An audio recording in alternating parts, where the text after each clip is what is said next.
Hi friends, కిచెన్లో tiles వేస్తున్నారు కదా. ఇగో అన్నీ బెడ్రూమ్లో పెట్టుకున్నాను అన్నమాట.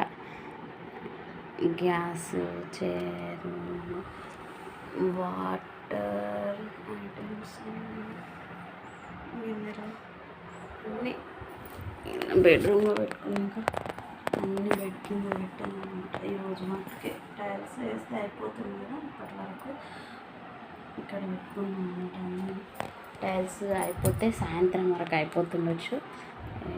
అయిపోయినప్పుడు మళ్ళీ అందులో ఇంకా చాలా సామాన్ ఉంది, ఆ రూమ్లో పెట్టారనమాట. ఈ గ్యాస్, వంట సామాన్ మాత్రం కొన్ని యూజ్ చేసేటివి మాత్రం ఇలా పెట్టుకున్నా. ఇక మాకు డోర్ పెట్టేసిండ్రు బయటికి రాకుండా, ఎందుకంటే కన్నయ్య ఒకే ఊరికి డిస్టర్బ్ చేశాడు. ఇక డస్ట్ చూడండి మొత్తం ఎట్లా వస్తుంది, అందుకని డోర్ పెట్టేసిర్రు మాకు. ఇక మేము లోపలనే ఉన్నాం. కిచెన్లో టైల్స్ అయిపోయినాయి అంటే వేయడం, వాష్రూమ్లో వేస్తున్నారట. ఆ తర్వాత డోర్ తీస్తే బయటికి వెళ్తాం. ఇక కన్నయ్యను ఎత్తుకున్నా నేను. కన్నయ్య వర్క్ చేయనీయడు కదా, బయటికి వెళ్తే వాళ్ళ దగ్గరికి వెళ్తాడు, అంతా డస్ట్ అంతా అంటించుకుంటాడు అని చెప్పేసి ఇంకా మేము లోపలనే ఉన్నాం. ఇంకా డోర్ పెట్టేసుకొని లోపల ఉన్నాం.